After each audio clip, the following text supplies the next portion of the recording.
जनता को पता लगा तो जनता भी खुश। वो सब ये वो हीरो कौन है, हमारा हमारे हीरो कौन है। हेलो दोस्तों, एक नई अवतार कहानी में मैं आपका दोस्त संतोष स्वागत करता हूं। अभी आपने शीर्षक देखा, वो हीरो कौन था, और एनिमेशन का कमाल अब ये होने लगा कि सभी को कहानी अब धीरे धीरे अच्छी लगने लगी है। अब धीरे धीरे मेरे पास एक व्यू भी आ रहा है। अच्छा, वो हीरो कौन था? अब हीरो था, क्या हीरोइन होगी कि नहीं होगी? ये देखिए कि नहीं है, हमेशा हीरो ही होते हैं, हीरोइन तो हम एक्स्ट्रा लाते हैं। तो इस कहानी को मैं कैसे शुरू करता हूं। बहुत समय पहले एक राज्य के एक छोटा सा गांव कह लीजिए, राजीव नाम का एक लड़का रहता था, 10 से 12 साल के आसपास का। उसकी जिंदगी अच्छी चल रही थी, खेतों में काम, ऐसे तमाम आराम से सुकून से उसकी जिंदगी चल रही थी।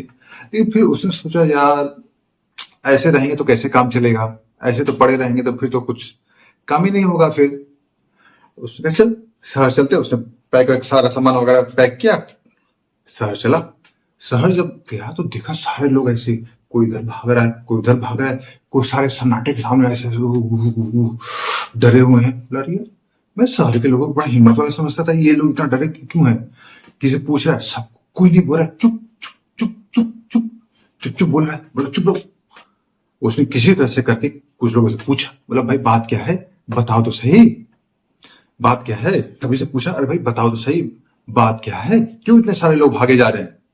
तब उनमें से किसी ने बोला कि अरे तुम्हें नहीं पता क्या, यहाँ पर 1000 डाकुओं का समूह हर बार हर महीने आकर आक्रमण करता है, पूरे शहर को तहस नहस कर देता है। 1000 डाकुओं का समूह, तो यहाँ का राजा क्या कर रहा है? राजा क्या करेगा, वो भी बेचारा परेशान है, वो भी कुछ नहीं कर पा रहा है। अरे बाप रे बाप, 1000 के आगे तो क्या राजा भी कुछ नहीं कर पा रहा है क्या? बोला नहीं, राजा भी क्या करेगा, वो भी कुछ नहीं कर पा रहा है।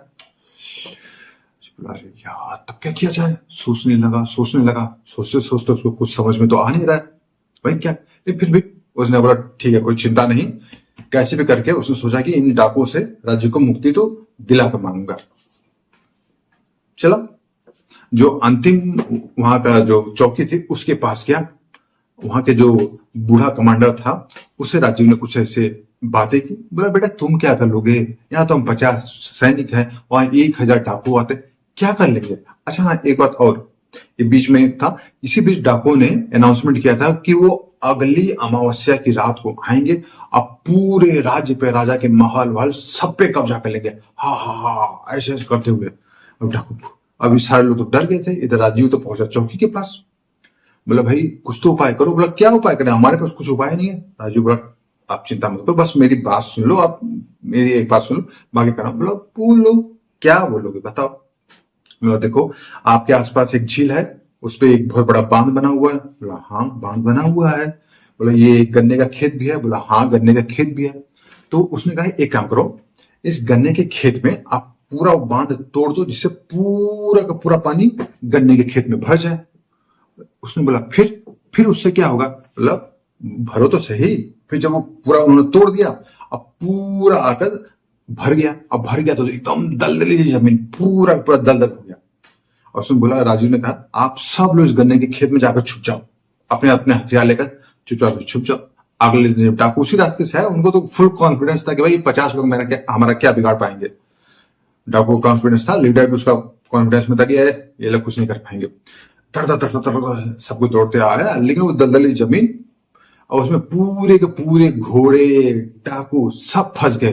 कोई निकल नहीं पा रहा है, कोई इधर जा रहा है, कोई उधर जा रहा है, लेकिन निकले तो निकले क्या? और राजू ने इसी मौके को बोला, भाई साहब मारो, तीर चलाओ, भाला चलाओ, गोली चलाओ, बंदूक चलाओ, कुछ करो, इनको मारो, इससे अच्छा मौका फिर नहीं मिलेगा। सभी ने वो दलदली जमीन में घिरे हुए डाकू पर तीर कमान भाले मारने शुरू किए। अब बेचारे डाकू जाए तो जाए कहां, भाग तो पा नहीं रहे, दुश्मन छुपे हुए गन्ने के खेत में दिख भी नहीं रहे, मार तो मारे किसको? अब देखते देखते 1000 के 1000 डाकू एकदम से समाप्त, पूरा लाश ही लाश बिछी हुई है। अब 50 लोगों ने मिलकर अपने एक लड़की की बुद्धिमानी से पूरे पूरे डाकुओं को समाप्त कर दिया। और जब समाप्त कर दिया तो सारे के सारे जो सैनिक थे हु और राजी को कंधे पर बैठाकर खूब हल्ला मचा रहे, ये हमारा हीरो है, ये हमारा हीरो है। अब इसी बीच में जब जनता को पता लगा तो जनता भी खुश। वो सब ये वो हीरो कौन है, हमारा हमारे हीरो कौन है। राजा ने फिर जब राजीव को बुलाया तो बहुत सारा पुरस्कार भी दिया। लो बेटा, राजीव ने कहा कि आपने मुझे पुरस्कार तो दिया, लेकिन मेरी शिक्षा का प्रबंध कर दो। फिर राजा ने बाद में उसकी शिक्षा का भी प्रबंध किया, और जब वो 18 वर्ष का हो गया तो बकायदा उसको प्रधान सेनापति बनाया गया, और फिर राजा की बेटी से उसकी शादी भी की गई। और इस प्रकार देखिए, अब हीरो भी आ गया, हीरोइन भी आ गया, और एक बुद्धिमान लड़के ने अपनी बुद्धि से 1000 डाकू को समाप्त कर दिया।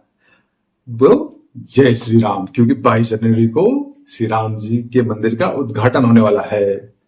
आप भी जाइएगा, मैं भी जाऊंगा। और हाँ, एक बात और, जो ये मैंने कहानी का प्लॉट बताई, आप जब सर्च करेंगे तो देखेंगे कि ऐसी ही ओरिजिनल कहानी, असली की कहानी, असली का युद्ध, असली का कमांडर के साथ यही स्ट्रेटेजी अपनाई गई है, वो भी भारत के आजाद होने के बाद।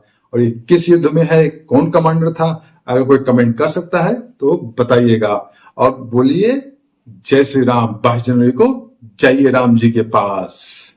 तो साइनिंग ऑफ, बाय। कहने गई बन में, सोचो अपने मन में, यस यस यस।